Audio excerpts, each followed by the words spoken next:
You know what? That music kind of grows on you, right? It does. It's a little catchy. Good morning. Morning, Don. Morning, Ludi Ponce. Good morning, everyone. Good morning, Maureen, Marthel. All of the Lemonheads are here. So good to see you. Hope you guys have your coffee or tea or whatever it is you're drinking. Hi, Beth Bear. Good morning, everyone. Good morning, Ina Comis. Happy Tuesday, Don, says Vita C. Hey, happy Tuesday. Happy debate day. Debate morning. You guys ready for the debate? Are you ready? I'm ready. I'm ready for the debate. This one's going to be interesting, don't you think? Welcome to Hot Topics. I'm so glad that you're here. We have a lot to talk about. We have a lot to talk about. Good morning. Thank you guys for appreciate the good mornings. Look, any morning that you wake up. Good morning from South Carolina, Tamika King. How are you guys doing down there by Tamika? By the way, Tamika, how are you guys doing? Oh, Ludi Ponce. Yes, we made 250. We made 250. We're going to celebrate at the end of the show, so we'll talk about that, okay?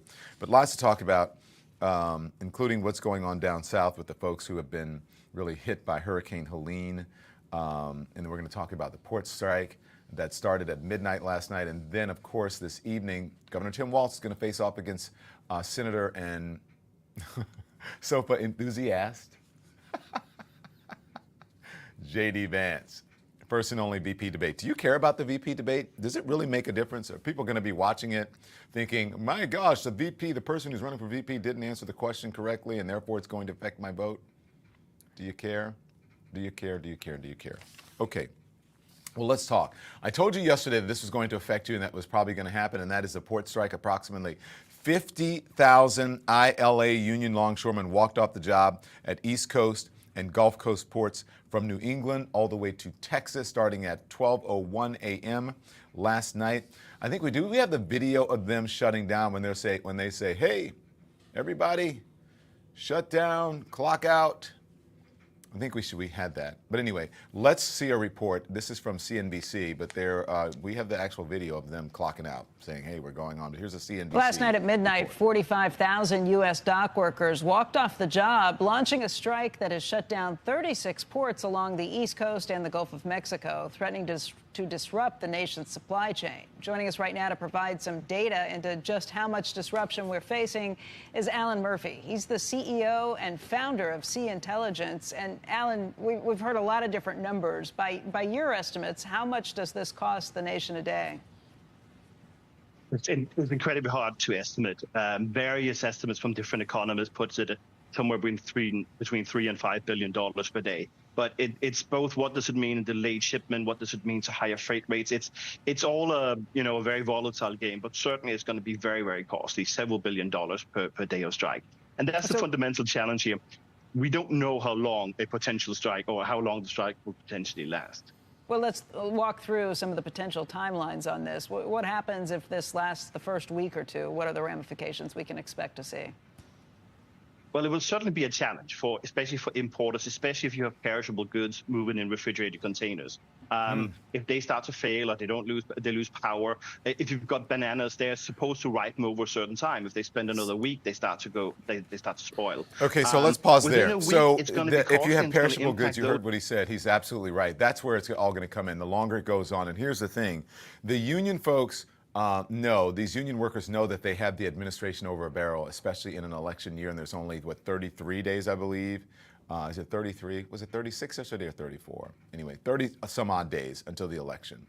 And so they know, usually they would all sit in a room and they would work it out and everyone would be like, okay, let's try to figure this out. But now those dock workers know, they know that this is an election year and that this gives them extra leverage. And hey, look,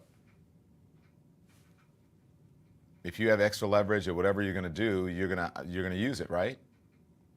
They failed to reach that agreement with port ownership on a new contract. Okay? The unions, let's see what they want here. So they failed to reach agreement on the union contracts. Here's what it's a last-ditch effort on Monday to avert a strike that is going to cause significant harm in the U.S. economy. That did not work. The USMX offered a nearly 50% wage hike over 6 years, but that was rejected by the longshoremen. according to a source close to the negotiations who was granted anonymity to speak about the private negotiations.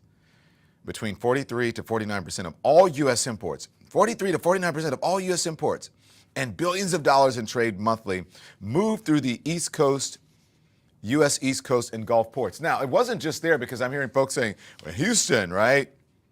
But it's from Texas all the way to the East Coast, New England to Texas.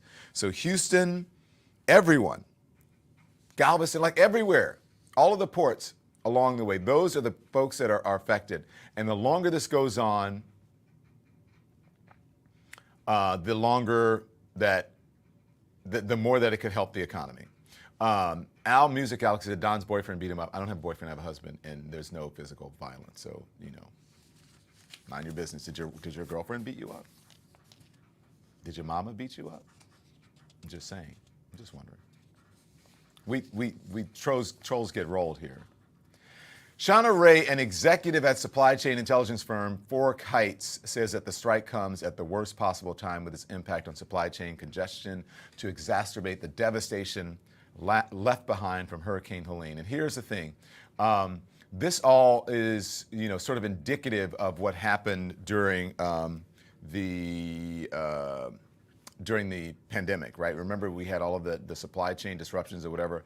This could actually happen and be similar to that. I doubt it will last that long, but that's the toll that it can take, okay?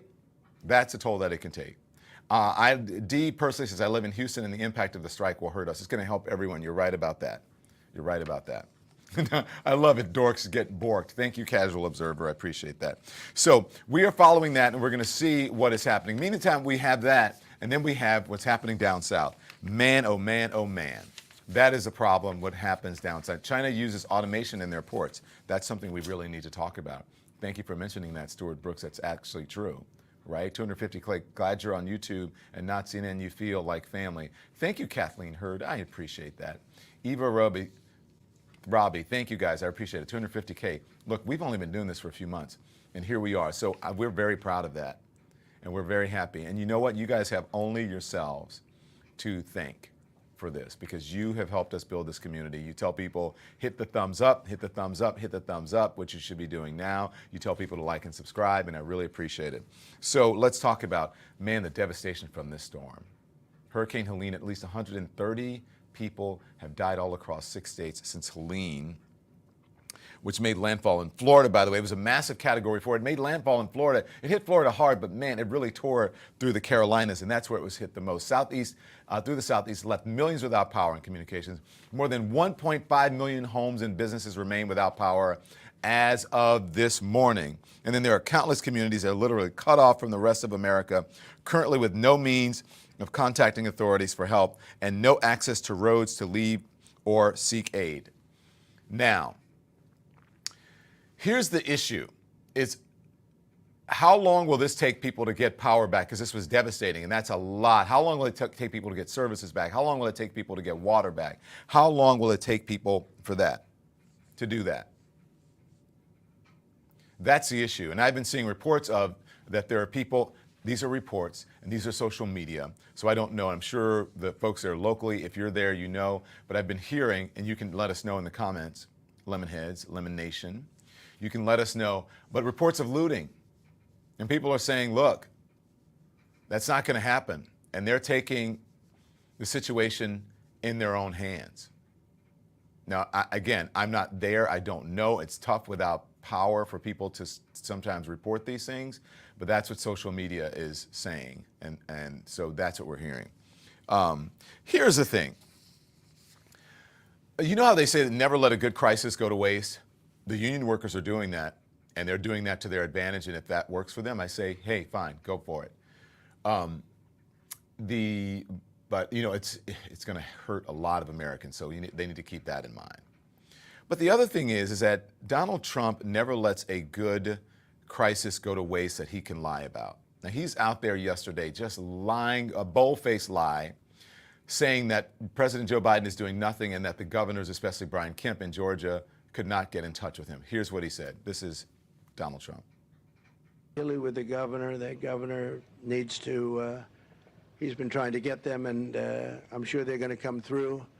But he's been calling the president, hasn't been able to get him. But I just spoke. The president just called me yesterday afternoon. I missed him and called him right back. And he just said, hey, what do you need? And I told him, you know, we got what we need. We'll work through the federal process. He offered that if there's other things we need, just to call him directly, which I appreciate that. But So that was a lie. Those were both yesterday. Right? Donald Trump is a liar. He is a bold-faced, pathological liar. Maybe some people might be afraid to say that, but he is a bold-faced, pathological liar. Brian Kemp, who is a Republican and has supported the president, they've had their issues, but he's been very supportive, and there's pressure on Brian Kemp not to laud and be congratulatory and to thank the administration, not to give them too much praise, because it's an election year, and Donald Trump, just as he doesn't want any action on the border, does not want any action down south. And he knows that his folks live in an echo chamber, and they will believe him. And he is lying. Brian Kemp said, yesterday, Donald Trump says, oh, he's having trouble. He has not been able the president is not whatever. He can't get in touch with him. Brian Kemp, president called me yesterday. I missed his call. I called him back. He said, whatever you need. I said, we're great. We're going to take advantage of the resources, and then we'll get the federal money or whatever. Thank you. He's offered everything that we need. He's lying. Here is President Joe Biden talking about Donald Trump and what a liar he is and what actually happened. Here's President Joe Biden. Mr. President and Governor Cooper, Donald Trump has accused both of you of ignoring the disaster. He is lying. Let me get this straight. He's lying. And the governor told him he was lying. The governor told him he was lying. I've spoken to the governor, spent time with him, and he told me he's lying. I don't know why he does this. And the reason I get so angry about it, I don't care about what he says about me, but I care what he communicates to the people that are in need. He implies that we're not doing everything possible. We are. And you spoke to the governor. I assume you heard the Republican governor of Georgia talk about that he was on the phone with me more than once. So that's simply not true, and it's irresponsible. So it's not true, and he's right. It is irresponsible. Governor Roy Cooper also saying, every Republican governor down south is saying that President Joe Biden has offered support and said anything that they need that they can get. Now here's whatever they need. Let me know. He said, if you're not getting what you need, you call me personally. That's what the governors are saying. Okay? The other thing is that the governor of Georgia and every other place said, do not come. Do not come down here because you're going to take resources away from the local people. And they are in dire need. Thank you, Thomas Payne. I appreciate it. And they are in dire need. And what does Donald Trump do? He gets on a plane and he goes to Georgia and he takes the resources away from the local people where they need it. And he holds a press conference. Joe Biden and Kamala Harris have said, we're not going to take the resources from the local people because they need everything that they can get. All the resources need to be directed towards them. And so what do? You say, I'm going to give you everything that you need, all of these people, and I'm going to watch from here so that I don't go and I don't take local police for protection and block roads and highways and bridges and all of that because some of them are out. I'm not going to do all of that because when a president or a vice president or dignitary or former president comes to town, there are a lot of people who have to get involved for their safety, especially if there is a hurricane and there are down power lines and all of this stuff. And you take the resources away. President Biden authorized relief before the hurricane hit. Hamilton, you're right. And to that, Hamilton, you're great. You should be helping produce the show. Okay? Bear 100 says, tired of ads, Don. It's not, you have to blame YouTube for that. And there's a good way. Then you have to get the YouTube Premium. That is YouTube. That's not us. I'm sorry, Bear 100. I'm sorry. And let me know if you would like us to get. We can get memberships, and you won't have to do that. You don't have to worry about the ads, but then you'll have to pay for the memberships. Let me know. If you don't like them, I understand. Okay? I really do understand. $300 million in relief. And more in some places. So speaking of the president saying, I'm authorizing emergency relief even before it happens, here is Jessica Tarlov on Fox News fighting the trolls and the liars over there. See it dramatically differently from how my colleagues see it. So just a couple notes. Trump closes strong in Georgia. He lost Georgia. So I guess if someone had found him 11,237 votes, it would have gone better, but he's a loser there. I meant by campaign activity. Oh, he shows up a lot and people see him and then they vote against him. Starlink, there are 40 satellites that are already going. In Maui, by the way, the $700 was the FEMA limit.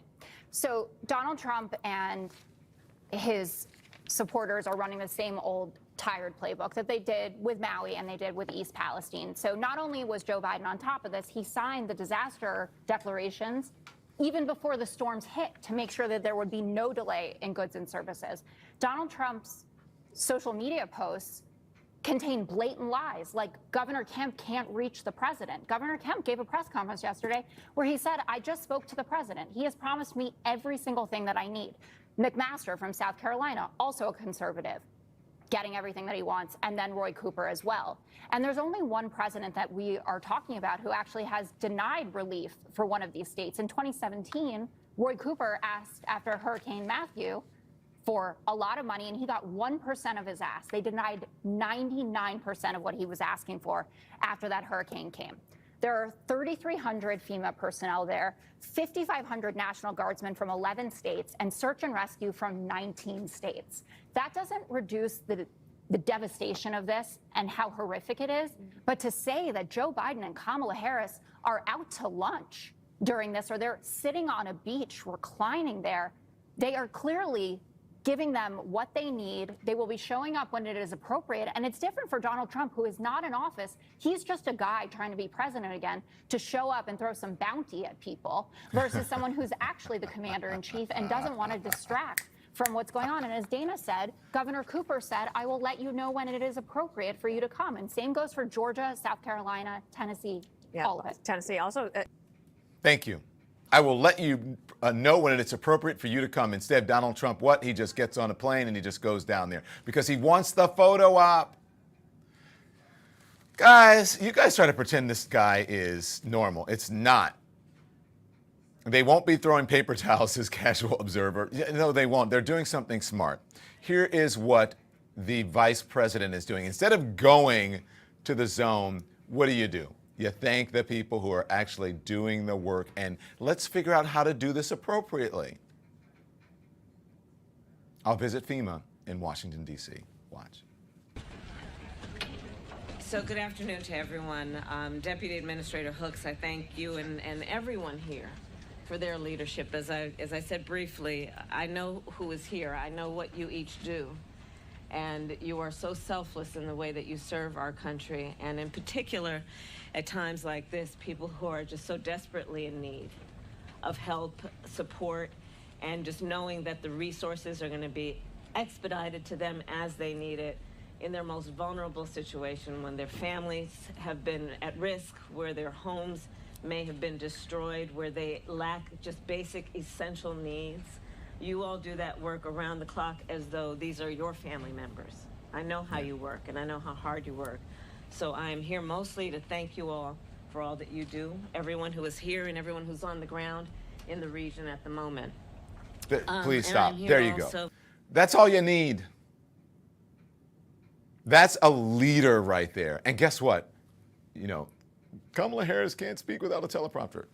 There is no teleprompter back here where she's saying, I want to thank you. I want to thank you. And let me tell you, you treat it as if they're your families. That's not a teleprompter. That's her speaking to people. That's her being a human being. Not once did she say, well, where's Donald Trump? Where's JD Vance? They're not here. They haven't come to FEMA. What are they doing? Why haven't we heard from them? Do you see the difference? When we talk about that's why I like trolls get rolled. Let them come in here, and so we can tell them, give them the truth, because we want to know the truth. They need to hear the truth, okay? They need to hear the truth, so let them in. Not once, hey, oh my God, where are they? I'm so thankful. I'm so grateful for what you're doing. The folks who are here and the folks who are on the ground in the region. We're going to get all of the resources and everything that we can. Everything that's within our power. We're not going there because we don't want to take. Is that me? Did you guys hear that? I'm not sure what that was. We don't want to take the resources away. So there's people talking in my head. I don't know what's going on. I'm hearing things. I always do. So here's what's happening. So the president is expected, he's going to do a flyover Asheville. He's going to do a flyover Asheville, let's see, in North Carolina, Wednesday, where the damage from Hurricane Helene has so severely narrowed access to the city there. The president's motorcade cannot make it in. So there they go. They're doing what is appropriate. Okay, but here's also the truth. Someone said, I just want to back up just for a second, where they said, hang on, never. Can you guess, what is that JD Vance soundbite? Is that for the storm? Is that JD Vance soundbite for the storm? No. Okay, I am a never Trumper. Don't put that in there yet. Okay, so that's what the president's doing. So I just want to back up to the union strike. Someone said, Shane Lindy says, what's the current administration doing for the strike? They're working on, the president is doing whatever he can. What they're trying to do is unravel this contract that was put into place in 2018 under the Trump administration that these union workers are so upset about, because they said when they got this contract that they weren't happy about then, but they signed it because they needed to at the moment, that when they got this contract, they didn't want to, but they did it because they needed to get to work, they had to feed their families, blah, blah, blah, blah, blah. They didn't want to be on the picket line, right? They didn't want to be striking. And so they didn't like the contract that they're under, that they signed under the Trump administration. So the current administration is trying to work that out and trying to reverse the bad contract that they got under 2018 under the Trump administration.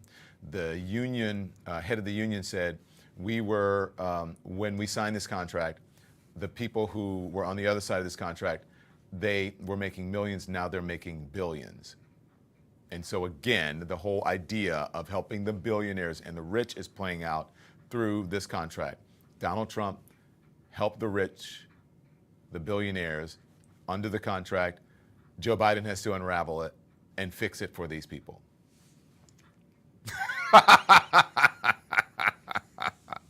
Shane Lindy, thank you. That's what the current administration is doing.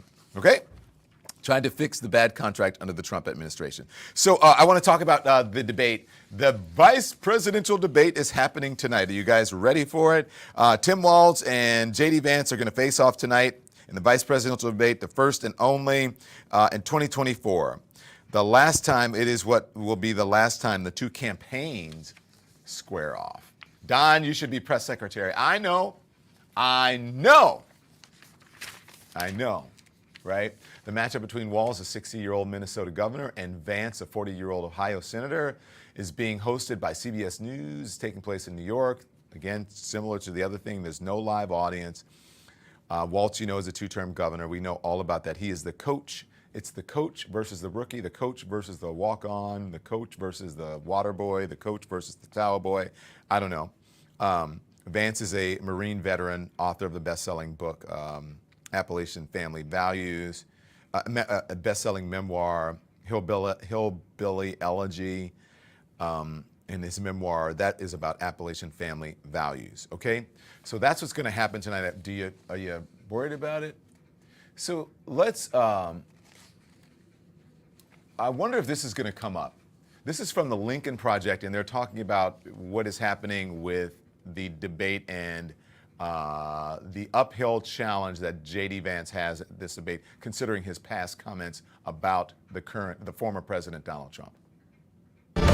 Tonight's vice presidential debate is about the truth. Vance will lie over and over to protect Donald Trump. He'll lie about his plans to use the federal government to take away the rights of women, to track them, monitor them, and even prosecute them. He'll lie about wanting women to stay trapped in violent marriages. He'll lie that he once called Donald Trump Hitler and cultural heroin. Lie that he was once an outspoken never-Trumper. I'm a never-Trump guy. I never liked him. Lie about his support for Project 2025. Project 2025 is not affiliated with the Trump campaign. And its dangerous plans for America. And of course, lie about Tim Walz and Kamala Harris. About who they are, what they stand for, and what their plans for America are. Tonight, JD Vance will show he's just one more dishonest con man in Trump's campaign of lies. And that's the truth. That is from our friends over at the Lincoln Project. Here's the thing, when you see these political ads, usually you're like, oh my gosh, you know, they're biased and all of this. There was nothing untruthful there. He said that Trump was a terrible president. He compared Trump to Hitler. JD Vance did. Said that he was bad for the country, all of those things. He was a never-Trumper, and he's going to lie about that, and he's going to say, well, then I realized this, and then I realized that. JD Vance is dangerous, okay, because he lies. I'm just going to play just a little bit. This is from my friend Rachel Maddow, just so you know how duplicitous he is. This is from Rachel Maddow. We'll play a short bit of it, and then because to let you know what Tim Walz is up against, and also the ammo that he has against him, the opposition research that Walz has for Vance. Watch. Vance is now the Republican nominee for vice president of the United States. This is a speech he gave not that long ago, where the title of the speech was, "The Universities Are the Enemy." He gave this speech less than 3 years ago in Florida. I think if any of us want to do the things that we want to do for our country and for the people who live in it, we have to honestly and aggressively attack the universities in this country. Ladies and gentlemen, the universities do not pursue knowledge and truth. They pursue deceit and lies, and it's time to be honest about that fact. Of course, I imagine that I don't have to convince any of you that this is preposterous, that the universities in our country are fundamentally corrupt and dedicated to deceit and lies. Our universities are so committed to some of the most preposterous dishonesties in the world. But the theme of this speech, this is sort of a recurring thing for him. You come to America, you learn that America is an evil place. You go to Harvard, you put your preferred pronouns in your biography, and you learn to hate the people who live in the American heartland, right? Harvard University Endowment, $41 billion of money. A lot of that is going to aggressively promote left-wing radicalism. Harvard University Endowment funds some of the most radical anti-American stuff that's out there. Harvard University Endowment pays a 0% tax rate. Maybe it's time to tax that endowment, seize the endowment, actually penalize these endowments for being on the wrong side of some of these cultural war issues. Conservatives have got to wake up to this reality. So yes, I think there are ways for us to seize the endowments. We just have to be willing to actually do it. Right. I like that answer. I like that answer. Okay, I like that answer too. And you know who else should like that answer? It should be Tim Walz. Because all he has to do is say, well, you know, you talk about universities, and I saw someone in the comments saying, which basically what you're doing is pulling the ladder up after you take advantage of the universities. So he goes to Ohio State University, and then he goes to Yale Law School. The vaunted Yale Law School. Nothing wrong, absolutely, with going to Yale Law School, unless you're going to be a hypocrite and demonize Ivy League universities, people who have the privilege, as JD Vance did, to attend an Ivy League school. And then you denigrate the Ivy League. He's such a hypocrite and a liar, and there's so much ammunition. Excuse me, I don't want to say that. I have to be very careful. There's so much opposition research. Casual observer, his eyeliner is on fleek. That's shady, shady, shady. Okay, look. So there's a lot of that, okay? There's a lot of that. And, you know, let him do his thing. I want to say happy birthday to the former president of the United States, Jimmy Carter. He is the only president to turn 100. The only president, at least reportedly, according to recorded history, to turn 100. Here's the president wishing him a happy birthday. President, on behalf of the entire Biden family and the American people, happy 100th birthday. Mr. President, you've always been a moral force for our nation and the world. I recognize that as a young senator. That's why I supported you so early. You're a voice of courage, conviction, compassion. Most of all, beloved friend of Jill, me, and our family. We know this is the first birthday without Rosalind.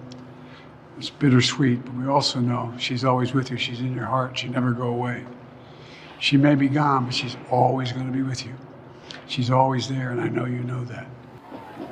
Your hopeful vision of our country, your commitment to a better world, and your unwavering belief in the power of human goodness continues to be a guiding light for all of us. You know, you're one of the most influential statesmen in our history.